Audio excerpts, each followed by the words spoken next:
Assalamualaikum warahmatullahi wabarakatuh. Saya ingin menjelaskan tentang sejarah pengendalian di bidang pendidikan dan juga kebudayaan.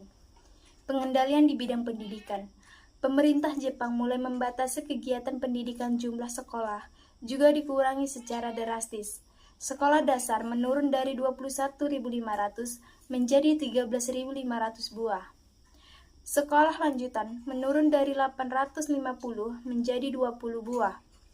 Kegiatan perguruan tinggi boleh dikatakan macet. Jumlah murid sekolah dasar menurun 30% dan jumlah siswa sekolah lanjutan merosot sampai 90%. Begitu juga tenaga pengajarnya mengalami penurunan secara signifikan.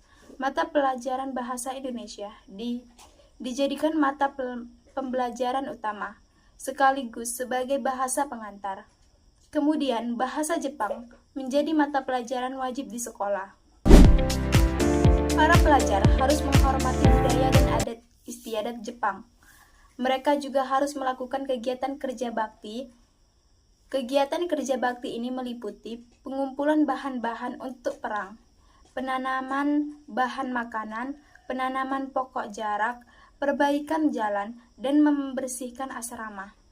Para pelajar juga harus mengikuti kegiatan latihan jasmani dan kemiliteran. Mereka harus benar-benar menjalankan semangat Jepang.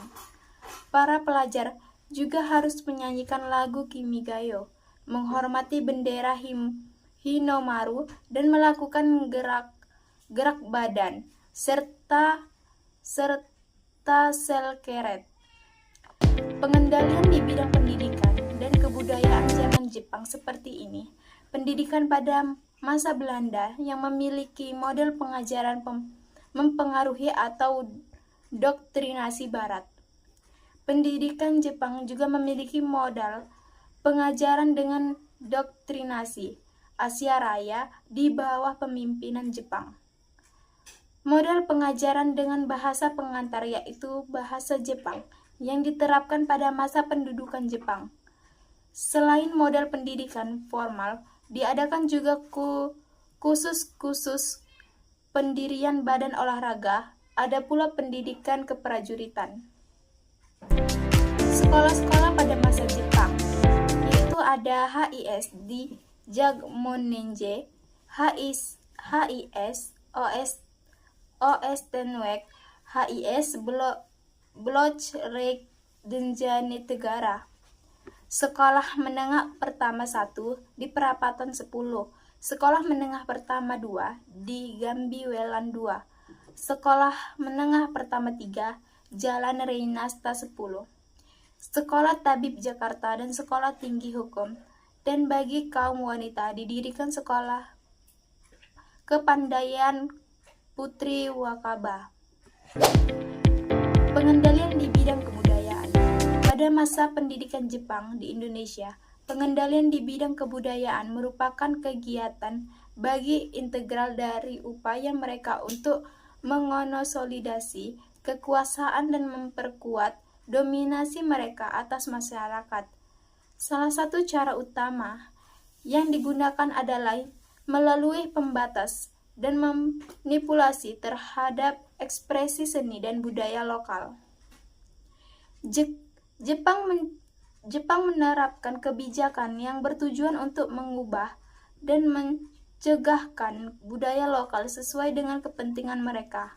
Seniman dan budayawan Indonesia dipaksa untuk menghasilkan karya yang mendukung propaganda Jepang atau mengikuti arah kebudayaan yang diciptakan oleh penguasa Jepang. Hal ini bertujuan untuk menciptakan narasi kebudayaan yang mendukung hegemoni Jepang serta merendahkan perlawanan dan identitas nasional Indonesia. Selain pembatasan ekspresi seni dan budaya lokal, pemerintah Jepang juga mengambil langkah-langkah untuk mengintegrasikan unsur-unsur kebudayaan Jepang ke dalam kehidupan sehari-hari masyarakat Indonesia. Misalnya, mereka mempromosikan penggunaan bahasa Jepang dan memperkenalkan tradisi Jepang seperti festival-festival atau kebiasaan-kebiasaan tertentu kepada masyarakat Indonesia. Hal ini dilakukan dengan tujuan untuk memperkuat identitas Jepang di tengah-tengah masyarakat dan mengurangi rasa keterikatan mereka terhadap budaya asli. Selain itu, pemerintah Jepang juga menggunakan pendekatan pendidikan sebagai alat untuk pengendalian kebudayaan. Mereka mengarahkan kurikulum pendidikan untuk mempromosikan nilai-nilai yang sesuai dengan ideologi Jepang. Mata pelajaran mereka, sejarah Jepang dan bahasa Jepang, diintegrasikan ke dalam kurikulum untuk mendukung narasi sejarah dan identitas nasional Jepang.